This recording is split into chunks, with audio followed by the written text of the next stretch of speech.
दोस्तों, जब इजराइल के रूप में एक नया देश बनाया जा रहा था तो भारत इसके पक्ष में बिल्कुल भी नहीं था। इसके बावजूद 1965 और 1971 के इंडिया पाकिस्तान वॉर में इजराइल ने भारत की खूब मदद की। हालांकि इसके बाद भी कई सालों तक दोनों देशों के बीच राजनीतिक संबंध शुरू नहीं हो सके थे, लेकिन बीते कुछ सालों में इनके बीच के रिश्ते काफी मजबूत हुए हैं। आज इजराइल इंडिया का second largest military equipment supplier है। साथ ही कई और दूसरे सेक्टर्स में भी ये भारत के साथ बिजनेसेस कर रहा। इवन मौजूदा इजराइल हमास वॉर में भी भारत ने इजराइल के साथ खड़े रहकर अपना स्टैंड एकदम क्लियर रखा है। मगर हैरानी की बात यह है, आज के टाइम में इंडिया इजराइल को सिर्फ सपोर्ट ही नहीं कर रहा, बल्कि धीरे धीरे करके उनके सारे बिजनेसेस को खरीद भी रहा है। और भारत के इस स्टेप से न सिर्फ इजरायली कंपनी में हमारी भागीदारी बन रही है, बल्कि ग्लोबल लेवल पर भी देश का एक मजबूत प्रेजेंस कायम हो रहा है। लेकिन सवाल ये है कि आखिर भारत इजराइल को किस तरह खरीद रहा है और इससे हमारे देश को क्या क्या बेनिफिट्स मिलने वाले हैं। आइए डिटेल में जानने की कोशिश करते हैं। दोस्तों, भारत इस समय दुनिया की फास्टेस्ट ग्रोइंग इकोनॉमी वाला देश बन गया है। साथ ही हमारे पास दुनिया के third highest numbers of unicorns भी मौजूद हैं। वहीं अगर हम भारत के जीडीपी की बात करें तो इसने कई दशकों से लगातार ग्रोथ देखी है और ये नंबर आज 3.18 लाख करोड़ यूएसडी तक पहुंच गया है, जिसका मेन रीजन यहाँ की कंपनीज के रेवेन्यू और मार्केट साइज है। आज भारत लगातार नए नए सेक्टर्स में भी एक्सपैंड कर रहा है। इतना ही नहीं, इस समय हमारा देश दुनिया की बड़ी बड़ी कंपनीज को एक्वायर करने में सबसे आगे है और ये एक्विजिशन अब इजराइल तक पहुंच चुका है। आपको जानकर हैरानी होगी कि भारत आज इजराइल की कई बड़ी कंपनीज और उसके इंफ्रास्ट्रक्चर को एक्वायर कर चुका है, जिस वजह से वहाँ के कई बड़े बड़े और प्रॉफिटेबल बिजनेसेस अब इंडिया के हाथों में आ गए हैं। ऐसे में सवाल उठना लाजमी है कि आखिर वो कौन सी इंडियन कंपनीज हैं जो इजराइल के की बिजनेसेस और मेजर इंफ्रास्ट्रक्चर को खरीद रही है। आइए एक एक करके डिटेल में जानते हैं। दोस्तों, इजराइल के इंपोर्ट एक्सपोर्ट में वहाँ के हैफा पोर्ट का बहुत ही मेजर कंट्रीब्यूशन रहा है। ये नॉर्थ में लोकेटेड इजराइल का दूसरा सबसे बड़ा पोर्ट है। यहाँ से बहुत ही बड़ी संख्या में टूरिस्ट एंड क्रूज शिप को ऑपरेट किया जाता है और हर साल ये लगभग 30 मिलियन टन्स ऑफ कार्गो को हैंडल करता है। ऐसे में ये कितना ज्यादा वैल्यूएबल है, इसका अंदाजा आप खुद ही लगा सकते हैं। अब यहाँ कमाल की बात यह है कि पिछले ही साल भारत में पोर्ट्स के बादशाह कहे जाने वाले गौतम अडानी ने इजराइल के इस हाईली वैल्यूएबल हैफा पोर्ट को 1.2 बिलियन डॉलर्स में एक्वायर कर लिया था। अडानी ने इजराइल के पीएम बेंजामिन नेतन्याहू की मौजूदगी में हाइफा बंदरगाह के एक्विजिशन का समझौता किया। इस एक्विजिशन की वजह से एक तरफ अडानी पोर्ट का ग्लोबल प्रेजेंस बहुत ही स्ट्रांग हो जाएगा, वहीं दूसरी तरफ ट्रेड के साथ साथ दोनों देशों के बीच कनेक्टिविटी में काफी सुधार होगा। अब जब बात अडानी की हो ही रही है तो भला अंबानी पीछे कैसे रह सकते हैं। बल्कि इस एक्विजिशन में सबसे बड़ा नाम रिलायंस इंडस्ट्रीज का है। लेकिन उससे पहले वॉलेनी, रिवाइटल और विक्स जैसी पॉपुलर मेडिसिन बनाने वाली इंडिया की number 1 and largest pharmaceutical company Sun Pharma को देखते हैं, क्योंकि इसी साल सन फार्मा ने इजराइल की one of the largest pharmaceutical companies Taro pharmaceutical industries limited के 100% स्टेक्स को एक्वायर कर लिया है और इसके लिए सन फार्मा ने 347 मिलियन डॉलर चुकाए हैं। दोस्तों, जानकारी के लिए आपको बता दें कि आज के समय में तारो फार्मास्यूटिकल के पास 1.3 बिलियन डॉलर के एसेट्स हैं। साथ ही इसका मार्केट कैप 1.59 बिलियन डॉलर्स है, जिसके चलते इसे दुनिया की मोस्ट वैल्यूएबल फार्मास्यूटिकल कंपनीज में गिना जाता है। इसकी वजह से इंडिया का प्रेजेंस न सिर्फ इजराइल की ड्रग मार्केट में स्ट्रांग होगा, बल्कि इस डील से इंडियन फार्मास्यूटिकल इंडस्ट्री को इजरायली फार्मास्यूटिकल रिसर्च और टेक्नोलॉजिकल एडवांसमेंट का भरपूर फायदा मिलेगा। कमाल की बात यह है कि सन फार्मा ने 2018 में इजराइल की टॉर्सियस फार्मा लिमिटेड के भी कुछ % स्टेक्स को एक्वायर किया था। इसके साथ ही सन फार्मा ने इजराइल की one of the world's leading research institutions Weizmann Institute of Science और टेक्नियन इंस्टीट्यूट ऑफ टेक्नोलॉजी के साथ रिसर्च कोलैबोरेशन भी फॉर्म किया है, जिससे न सिर्फ कंपनी को नई नई चीजों के बारे में जानकारी मिलेगी, बल्कि साथ ही इसकी मदद से इंडियन फार्मास्यूटिकल बिजनेस को इंटरनेशनल मार्केट में कम्पीट करने का मौका मिलेगा। लेकिन दोस्तों, जैसा कि हमने कहा कि इस एक्विजिशन में सबसे बड़ा नाम आता है रिलायंस इंडस्ट्रीज का, जिसने 2017 में इजराइल के अंदर बहुत ही बड़े इन्वेस्टमेंट की अनाउंसमेंट की थी। असल में रिलायंस ने जेरूसलम बेस्ड एक global venture investing platform OurCrowd में 25 मिलियन डॉलर्स की इन्वेस्टमेंट की थी। इस कंपनी की मदद से वो आर्टिफिशियल इंटेलिजेंस, फिनटेक और कंप्यूटर या इंटरनेट से रिलेटेड अर्ली एज स्टार्टअप में फंडिंग करेंगे, जिससे साफ होता है कि रिलायंस इजराइल के टेक्नोलॉजिकल एडवांसमेंट में अपनी मजबूत पकड़ बनाने की कोशिश कर रही है। लेकिन बात सिर्फ आवर क्लाउड तक ही लिमिटेड नहीं है, बल्कि हाल ही में खबर आई है कि रिलायंस इजराइल की टावर सेमीकंडक्टर कंपनी को भी एक्वायर करने जा रही है। हालांकि अभी इसके एक्विजिशन की कोई कीमत सामने नहीं आई है, लेकिन हम इसका अंदाजा इस बात से लगा सकते हैं कि कुछ समय पहले दुनिया की दूसरी सबसे बड़ी सेमीकंडक्टर कंपनी इंटेल कॉर्पोरेशन ने इसे 5.4 बिलियन डॉलर में एक्वायर करने की कोशिश की थी। हालांकि किसी रीजन से ये डील कंप्लीट नहीं हो पाई, बट इससे हमें इसके कीमत का अंदाजा लग जाता है।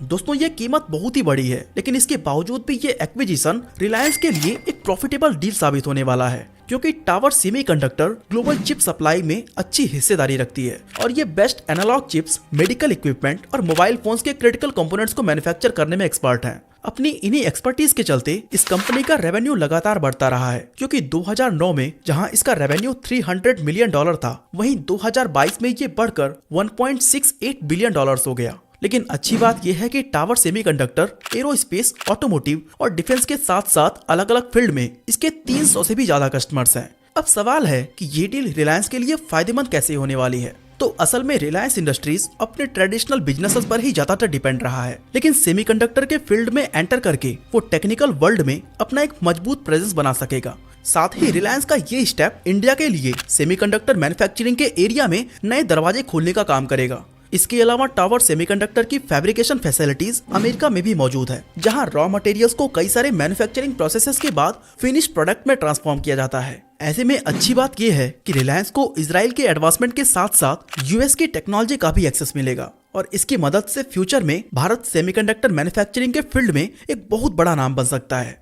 लेकिन बात जब एक्विजिशन की हो तो हम इन्फोसिस को कैसे भूल सकते हैं, जिसने 2015 में पनाया नाम की एक इजरायली ग्लोबल टेक्नोलॉजी कंपनी को $200 मिलियन में एक्वायर कर लिया था। बता दें कि Panaya cloud based quality management service offer करती है। आज पनाया इन्फोसिस की सब्सिडरी कंपनी है, जिसकी मदद से इन्फोसिस को ऑटोमेशन इंडस्ट्री में ऑपरेट करने का भी मौका मिलता है। इस एक्विजिशन के जरिए कंपनी का मकसद अपनी टेक्निकल कैपेबिलिटीज को बढ़ाना और अपने क्लाइंट्स को नया इनोवेशंस प्रोवाइड करना है। इसके बाद बात करते हैं टाटा ग्रुप की, जिसकी भारत के साथ साथ बाकी के देशों में भी एक बहुत ही अच्छी रेपुटेशन है। कई देशों में अपना कारोबार बढ़ाने के बाद रतन टाटा ने अगला टारगेट इजराइल को रखा है। टाटा इजराइल की एरोस्पेस इंडस्ट्रीज के साथ ज्वाइंट वेंचर करके डिफेंस प्रोडक्ट्स को डेवलप करने वाला है। दोस्तों टाटा का ये स्टेप भारत के डिफेंस मैन्युफैक्चरिंग सेक्टर की ग्रोथ में अहम रोल निभाएगा। लेकिन आपको बता दें कि इससे पहले टाटा ग्रुप ने American aircraft manufacturer Boeing, helicopter manufacturer Sikorsky और European defence and aerospace consortium के साथ भी डिफेंस डील को साइन किया है।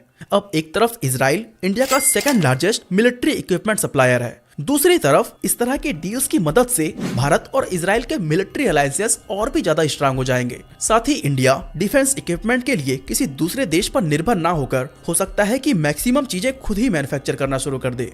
इसके अलावा टाटा ने और भी कई बड़े इन्वेस्टमेंट किए, जैसे कि 2016 में टाटा ग्रुप ने बहुत से लीडिंग ग्लोबल प्लेयर्स के साथ मिलकर इजराइल में i3 इक्विटी पार्टनर सेटअप किया, जिसका मकसद next generation internet of things technology को डेवलप करना था। अब आपको बता दें कि भले ही 2013 में टाटा ग्रुप ने पहली बार इजराइल की किसी कंपनी में इन्वेस्ट किया हो, लेकिन वहां एंट्री 2005 में ही ले ली थी, क्योंकि टीसीएस की शुरुआत करके टाटा भारत की पहली कंपनी बनी जिसने सेंट्रल एशियन कंट्रीज में अपना कारोबार शुरू किया था। इजराइल में कारोबार शुरू करने के बाद टीसीएस वहां की कई बड़े प्रोजेक्ट्स पर काम कर रही है, जिनमें गवर्नमेंट प्रोजेक्ट भी शामिल है। उनमें से एक का नाम है निम्बस। बता दें कि इजराइल की ministry of economy, prime minister's office और वाटर अथॉरिटी ने अपने क्लाउड ट्रांसफॉर्मेशन से जुड़े कामों के लिए टीसीएस को चुना है। इसके अलावा टीसीएस ने ही साल 2020 से 21 में इजराइल का पहला फुली डिजिटल बैंक का डिजिटल इंफ्रास्ट्रक्चर भी तैयार किया था। टाटा के अलावा विप्रो ने भी इजराइल में अपने बिजनेस को एक्सपैंड करना शुरू कर दिया है, जिसके लिए कंपनी ने एयरक्राफ्ट के पार्ट्स बनाने वाली एक इजरायली कंपनी HR गिवन को 2016 में एक्वायर किया था।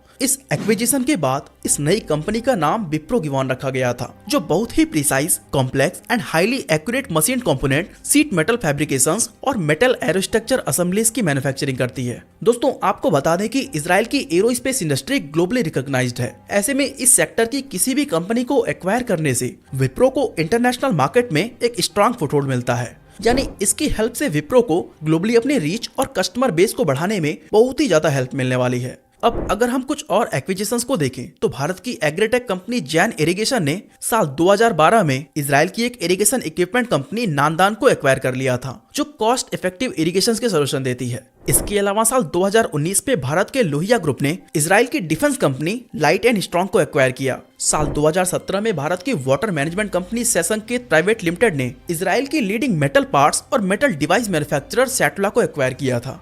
इसके अलावा मार्च 2022 में ओला इलेक्ट्रिक्स ने भी स्टोडॉट नाम की बैटरी टेक्नोलॉजी कंपनी, जो एक्सट्रीमली फास्ट चार्जिंग टेक्नोलॉजी में माहिर है, इसमें $5 मिलियन इन्वेस्ट किया था।